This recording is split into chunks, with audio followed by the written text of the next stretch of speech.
Hello friends, आप लोग कैसे हो। आई होप सभी अच्छे होंगे। यह एपी का पार्ट 11 है। इसके पिछले वीडियो में हम लोग relation between A N and S N पूरे डिटेल में सीखे थे। एएन मतलब क्या होता है, जनरल टर्म ऑफ एनएपी, और एसएन मतलब sum of the first N term of an AP. Relation क्या था, A N is equal to S N minus 1, और इस पे हम लोग क्वेश्चन भी प्रैक्टिस किए थे। अब इस वीडियो में sum of the first N term of an A P पे हम लोग क्वेश्चन प्रैक्टिस करेंगे, क्योंकि ये जो टॉपिक है ये एग्ज़ाम पॉइंट ऑफ व्यू से बहुत ही इम्पॉर्टेंट है। आपको एपी के प्लेलिस्ट का लिंक इस वीडियो के डिस्क्रिप्शन में मिल जाएगा। सो बिना टाइम वेस्ट किए शुरू करते हैं। इस वीडियो का पहला क्वेश्चन आपके सामने लिखा गया है। देखते हैं कि क्वेश्चन में हमको क्या डेटा दिया है और हमसे क्या पूछा है। सबसे पहले अपने क्वेश्चन को पढ़ते हैं। क्वेश्चन बोल रहा है, find the sum of first 51 terms of NAP whose second and 21th term are 14 and 90 respectively। मतलब कोई एक एपी है, उस एपी के फर्स्ट 51 टर्म तक का सम आपसे पूछ रहा है, यानी वह इस 51 आपसे पूछ रहा है। और इन्फॉर्मेशन के फॉर्म में आपको क्या क्या दिया है, सेकेंड टर्म 14 दिया है, यानी A2 इज इक्वल टू 14 दे दिया है।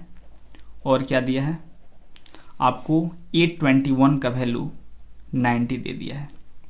आपको क्वेश्चन में टर्म्स के फॉर्म में इंफॉर्मेशन दिया है और आपसे समेशन वाले फॉर्म में पूछ लिया है क्वेश्चन। तो ये जो दोनों आपको इंफॉर्मेशन दिया है, इसको इक्वेशन 1 और 2 हम लोग मान लेंगे। यानी क्या हो जाएगा, ये इक्वेशन 1 हो जाएगा, ये इक्वेशन 2 हो जाएगा। अब ये टर्म से रिलेटेड है, तो जनरल टर्म ऑफ एनएपी का यूज़ करके इक्वेशन 1 और 2 को हम लोग ए और डी के फॉर्मेट में एक्सचेंज कर लेंगे। देखो तो फार्मूला क्या होता है, A N is equal to A plus N minus 1 into D. इस फार्मूला का यूज़ करके इक्वेशन 1 और 2 को ए और डी के फॉर्म में हम लोग कन्वर्ट कर लेंगे। उसके बाद से देखो क्या होगा, यहाँ से A plus D is equal to 14 आएगा। जब आप इस फार्मूला को यूज़ करके A2 है मतलब n इज इक्वल टू 2 इसमें रखोगे तो, और इसके लिए जब इक्वेशन आप लिखने जाओगे इस फार्मूला की मदद से, तो A plus 20D is equal to 90 आपको मिलेगा। ठीक है, तो ये इक्वेशन 1 था और ये इक्वेशन 2। अब जैसे ही आप इन दोनों इक्वेशन को सॉल्व करोगे तो इस एपी का आपके पास फर्स्ट टर्म और कॉमन डिफरेंस निकल के आ जाएगा। और एक बार किसी भी एपी का फर्स्ट टर्म और कॉमन डिफरेंस आपको पता चल जाए तो आप उस एपी का कुछ भी कैलकुलेट कर सकते हो।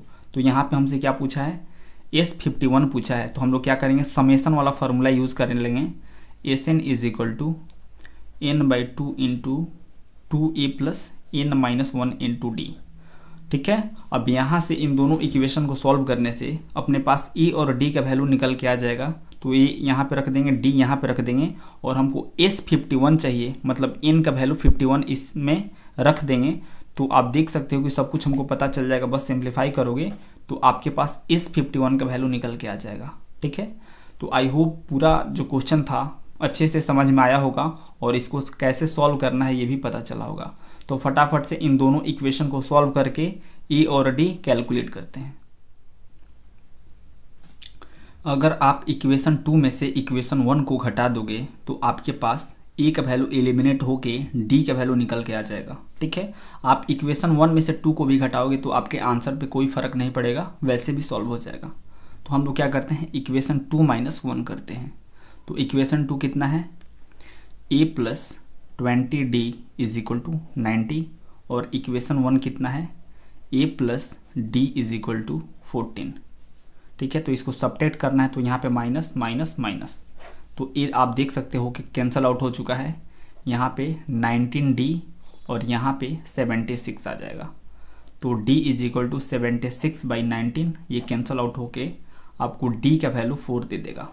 अब इस d के वैल्यू को आप या तो इक्वेशन 1 में रख लो या फिर 2 में रख लो, यहाँ से आपके पास a का वैल्यू निकल के आ जाएगा। तो इक्वेशन 1 में d का वैल्यू रख के a कैलकुलेट करना कंपैरेटिवली इजी है, तो इक्वेशन 1 में हम लोग d को रख के a कैलकुलेट कर लेंगे। तो इक्वेशन 1 कितना है, a plus D is equal to 14। तो d का वैल्यू निकालेंगे तो यहाँ पे ए का वैल्यू निकालेंगे तो यहाँ पे डी इज इक्वल टू 4 इसमें रखेंगे, डी इज इक्वल टू 4, तो 4 इज इक्वल टू 14 हो जाएगा और ए इज इक्वल टू 14 माइनस 4 यानी ए का वैल्यू 10 आ गया। यानी आप देख सकते हो दोनों इक्वेशन को सॉल्व करके हम लोग सक्सेसफुली ए और डी कैलकुलेट कर चुके हैं। अब हमें S51 कैलकुलेट करना था, तो क्या करेंगे, एसएन वाले फार्मूला में n इज इक्वल टू 51 रखेंगे और उसमें ए और डी का वैल्यू रख देंगे, तो S51 हम लोग सक्सेसफुली निकाल लेंगे। तो क्या हो जाएगा, S n is equal to n by 2 into 2a plus n minus 1 into d. तो n के प्लेस पे 51 रखेंगे क्योंकि हमें S51 कैलकुलेट करना है, यानी फर्स्ट 51 टर्म्स तक का सम कैलकुलेट करना है। तो यहाँ पे n इज इक्वल टू 51 रखेंगे, यहाँ पे भी n का वैल्यू 51 ही होगा, यहाँ पे e इज इक्वल टू 10 रखेंगे बिकॉज अभी हम लोग जस्ट कैलकुलेट किए हैं, और d इज इक्वल टू 4 रखेंगे। तो आप देख सकते हो कि हमें सब कुछ पता है, बस इसमें वैल्यू रख के सिंप्लीफाई कर देना है। तो S50 is equal to 51 is equal to 51 by 2 into 2 into 10 plus 51 minus 1 into d का वैल्यू 4। तो इसी को सिंप्लीफाई करना है। तो S51 is equal to 51 by 2, ये 20 हो जाएगा और ये 51 माइनस 1 50 हो जाएगा, इंटू 4 करोगे तो ये 200 हो जाएगा। ठीक है, तो S51 is equal to 51 by 2 into, इसको आप सॉल्व करोगे तो 220 आपको मिल जाएगा और इससे ये कैंसल आउट होगा तो कितना मिलेगा, 110। तो यहाँ से S51 is equal to 51 into 110 हो जाएगा और इन दोनों को मल्टीप्लाई करोगे तो S51 का वैल्यू 5610 निकल के आ जाएगा। ठीक है, तो आई होप ये पूरा क्वेश्चन का सॉल्यूशन बिल्कुल अच्छे से हर एक बच्चे को क्लियर होगा। इसको वीडियो पॉज करके लिखो, नेक्स्ट क्वेश्चन डिस्कस करते हैं। अब इस क्वेश्चन को पढ़ते हैं, देखते हैं कि क्या डेटा दिया है और हमसे क्या पूछा है। क्वेश्चन बोल रहा है, if the sum of the first 7 terms of NAP is 49 and that of 17 terms is 289, find the sum of first 41 terms. मतलब क्वेश्चन में आपको एक AP के फर्स्ट 7 टर्म्स तक का सम 49 दे दिया है, यानी S7 इज इक्वल टू 49 दे दिया है and that of 17 terms is 289, और फिर आपको फर्स्ट 17 टर्म्स तक का सम यानी S17 का वैल्यू 289 दे दिया है और आपसे पूछा क्या है, find the sum of first 41 terms, और आपसे S41 का वैल्यू पूछ लिया कि बताओ कितना होगा।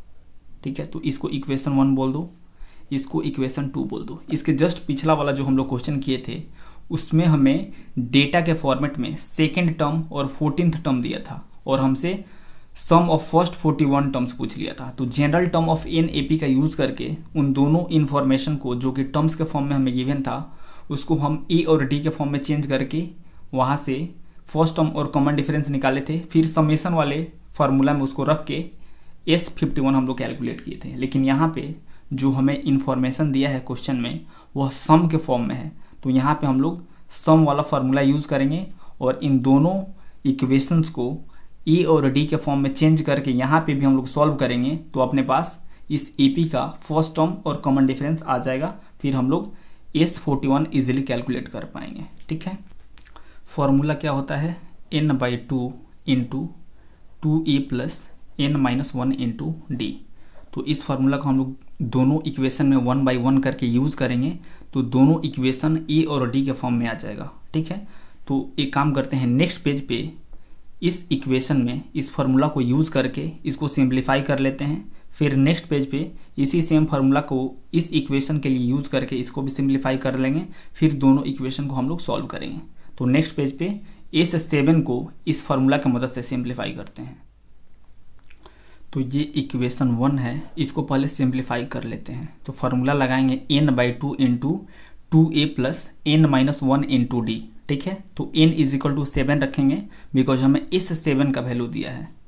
तो क्या हो जाएगा, S7 is equal to n by 2 into 2a plus n minus 1 into d, मतलब n के प्लेस पे 7 रखेंगे यानी 7 माइनस 1 करेंगे तो 6d हो जाएगा। ठीक है, तो S7 का वैल्यू 49 दिया है, तो 49 इज इक्वल टू 7/2 हो जाएगा। और यहाँ से 2 कॉमन निकलता हुआ दिख रहा है, तो 2 कॉमन ले लेंगे तो अंदर a + 3d बचेगा और 2 से 2 कैंसल आउट हो जाएगा। और ये जो 7 है मल्टीप्लिकेशन में है तो ये लेफ्ट साइड जाएगा तो डिवीज़न में होगा, यानी 49/7 is equal to a + 3d हो जाएगा और ये कैंसल आउट होकर 7 होगा। यानी आपके पास इक्वेशन 1 का जो सिंप्लीफाई फॉर्म होगा वह a + 3d is equal to 7 हो जाएगा। ठीक है, ये इक्वेशन 1 का सिंप्लीफाइड फॉर्म है। उसी प्रकार से इक्वेशन 2 को भी सिंप्लीफाई करते हैं, फिर दोनों को सॉल्व करेंगे।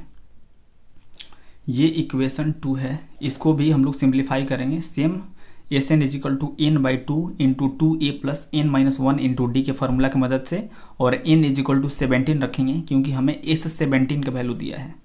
तो क्या हो जाएगा, S17 is equal to 17/2 into 2a + 17-1 into d करेंगे तो 16d हो जाएगा। अब फिर इस ब्रैकेट से 2 बाहर निकलता हुआ दिख रहा है और S17 का जो वैल्यू है 289 के इक्वल है, यानी 289 इज इक्वल टू 17/2 इंटू इसमें से 2 कॉमन निकाल लोगे तो a + 8d आपके पास बच जाएगा और इससे ये कैंसल आउट हो जाएगा। 17 इधर मल्टीप्लिकेशन में है तो लेफ्ट साइड जाएगा तो डिवीज़न में हो जाएगा, यानी 289/17 is equal to a + 8d हो जाएगा और ये 17 बार में कैंसल आउट हो जाएगा। तो आपके पास इक्वेशन 2 का जो सिंप्लीफाइड फॉर्म होगा वो क्या होगा, a + 8d is equal to 17 हो जाएगा। ठीक है, तो अब इक्वेशन 1 और 2 का सिंप्लीफाइड फॉर्म अपने पास आ चुका है। इन दोनों को अब इजीली हम लोग सॉल्व करके इस AP का फर्स्ट टर्म और कॉमन डिफरेंस निकाल लेंगे। और एक बार किसी भी AP का A और D आपको पता चल गया तो आपसे कुछ भी पूछेगा आप उसको इजीली बता सकते हो। अगर आपसे कोई टर्म पूछता है तो general term of NAP use करोगे, AN वाला कोई भी टर्म आप बता दोगे।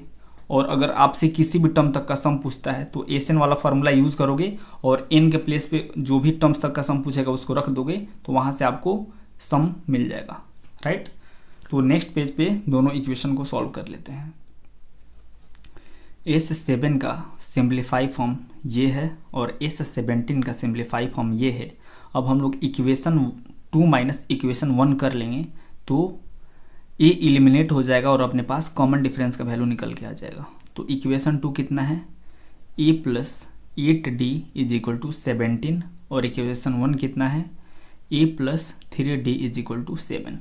तो इसको सबट्रैक्ट कर लेंगे तो ये a वाला पोर्शन कैंसल आउट हो जाएगा और 5d इज इक्वल टू 10 हो जाएगा और यहाँ से देख सकते हो d इज इक्वल टू 2 निकल के आ गया। अब इस d के वैल्यू को आप दोनों में से किसी भी इक्वेशन में रख दो, वहाँ से आपके पास a का वैल्यू निकल के आ जाएगा। ठीक है, तो इक्वेशन 1 में d का वैल्यू रख के a कैलकुलेट करना आसान है तो इसलिए हम लोग 1 में d के वैल्यू को रख लेंगे। तो इक्वेशन 1 कितना है, a + 3d is equal to 7 है और यहाँ पे d इज इक्वल टू 2 रखेंगे तो क्या हो जाएगा, a + 6 इज इक्वल टू 7 हो जाएगा और यहाँ से a इज इक्वल टू 1 निकल के आ जाएगा।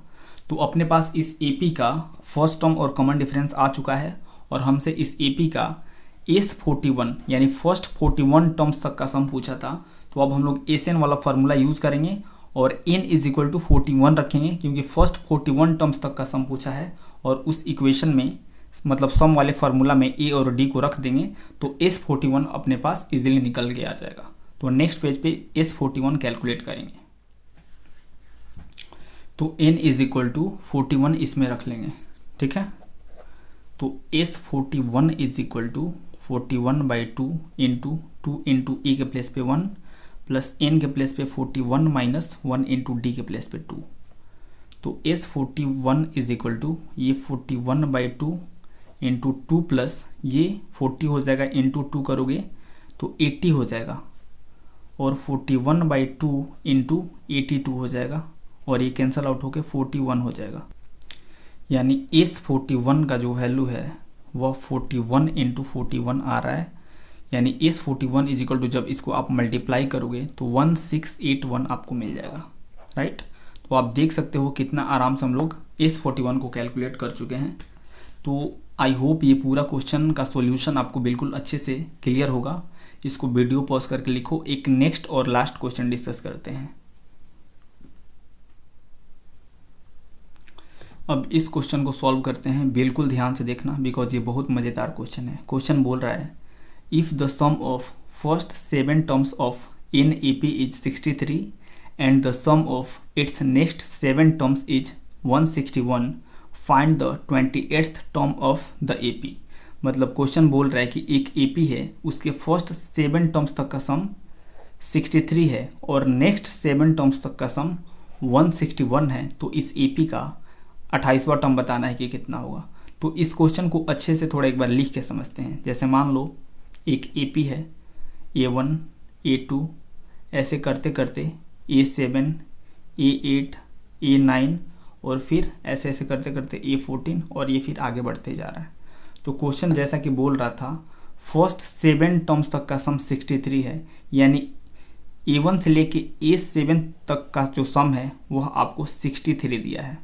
और नेक्स्ट 7 टर्म तक का सम बोलने का मतलब है 7 टर्म्स तक के बाद से जो नेक्स्ट 7 टर्म है यानी A8 A9 से करते करते नेक्स्ट 7 टर्म्स तक यानी A14 तक का जो सम है वह आपको 161 दिया है।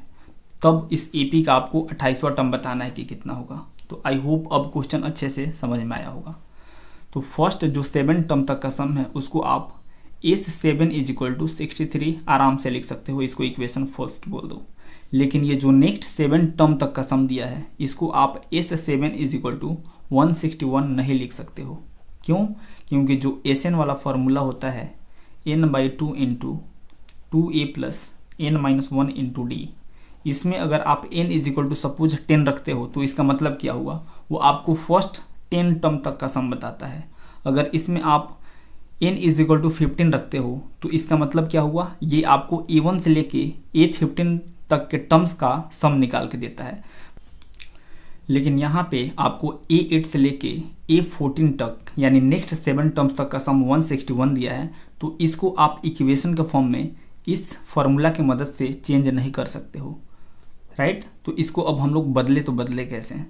अगर आप A1 से लेके A7 तक का जो सम है उसको इसमें ऐड कर दिए तो आपको A1 से लेके A14 टर्म्स तक का सम मिल जाएगा, जिसको आप इस फार्मूला का यूज़ करके आराम से S14 लिख सकते हो।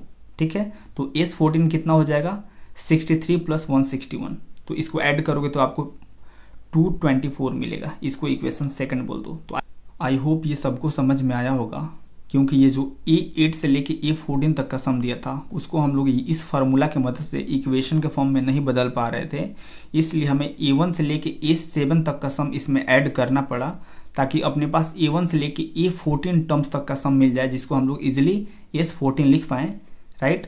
यानी A1 से लेके A7 तक का टर्म 63 था और A8 से लेके A14 तक का सम 161 था, तो इन दोनों को ऐड कर दोगे तो आपके पास A1 से लेके A14 टर्म्स तक का सम मिल जाएगा, जिसको आप S14 लिख सकते हो इज इक्वल टू 244। तो ये फर्स्ट इक्वेशन, ये सेकंड इक्वेशन, 1 बाई 1 करके दोनों को सिंप्लीफाई करेंगे और ये दोनों इक्वेशन A और D के फॉर्म में आ जाएगा। उसके बाद से वहाँ से A और D निकाल लेंगे और हमसे 28th टर्म पूछा है तो general term of n use करके n इज इक्वल टू 28 रख के A28 हम लोग इजीली कैलकुलेट कर लेंगे। ठीक है, तो आई होप पूरा क्वेश्चन बिल्कुल अच्छे से समझ में आया होगा कि क्वेश्चन क्या बोल रहा है और इसको कैसे सॉल्व करना है ये भी समझ में आया होगा। तो नेक्स्ट पेज पे दोनों इक्वेशन को 1 बाई 1 करके सिंप्लीफाई करते हैं। तो इस इक्वेशन को सिंप्लीफाई करने के लिए Sn is equal to n/2 into 2a plus n-1 into d वाला फॉर्मूला यूज़ करेंगे और n के प्लेस पे 7 रखेंगे, क्योंकि हमें S7 का वैल्यू 63 के इक्वल दिया है। तो क्या हो जाएगा, S7 is equal to n/2 n के प्लेस पे 7 इंटू 2a प्लस n के प्लेस पे 7 रखोगे और -1 करोगे तो 6 इंटू d हो जाएगा। और यहाँ से आप देख सकते हो 2 कॉमन निकल सकता है और इस 7 का वैल्यू 63 दिया है, यानी 63 इज इक्वल टू 7/2 और 2 कॉमन ले लो तो a प्लस 3d आ जाएगा। तो 2 से 2 कैंसल आउट हो जाएगा और 63/7 हो जाएगा, बिकॉज 7 इधर मल्टीप्लीकेशन में है, ये लेफ्ट साइड जाएगा तो डिवीजन में हो जाएगा और इधर a प्लस 3d हो जाएगा। तो ये कैंसिल होकर आपको कितना दे देगा 9, यानी a plus 3d is equal to आपको 9 मिल जाएगा। यह इक्वेशन 1 का सिंप्लीफाइड फॉर्म है। इसी प्रकार से इक्वेशन 2 को भी सिंप्लीफाई करते हैं, उसके बाद से इन दोनों को एक साथ सॉल्व कर लेंगे। इसको सिंप्लीफाई करने के लिए n इज इक्वल टू 14 रखेंगे SN वाले फॉर्मूला में, ठीक है। तो क्या हो जाएगा, S14 is equal to n/2 into 2a plus n के प्लेस पे 14 माइनस 1 करेंगे तो ये 13d आ जाएगा और ये कैंसिल आउट होके 7 हो जाएगा। और S14 का जो वैल्यू है वह 224 के इक्वल है, यानी 224/7 हो जाएगा। बिकॉज ये 7 इधर मल्टीप्लीकेशन में है तो लेफ्ट साइड जाएगा तो डिवीजन में हो जाएगा, और इधर 2a प्लस 13d हो जाएगा, ठीक है। तो आई होप ये बिल्कुल समझ में आया होगा।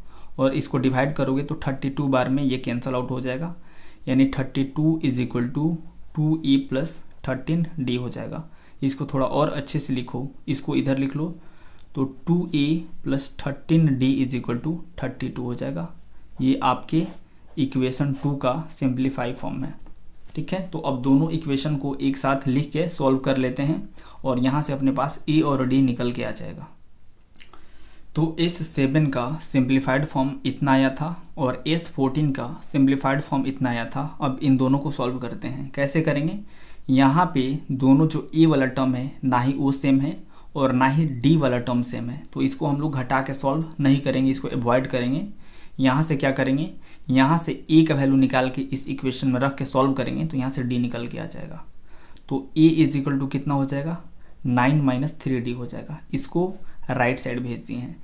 तो a का ये जो वैल्यू है इसको इस इक्वेशन 2 के सिंप्लीफाइड वाले फॉर्म में रखेंगे। तो कैसे लिखेंगे, 2 इंटू a के प्लेस पे 9 - 3d रखेंगे plus 13d is equal to 32।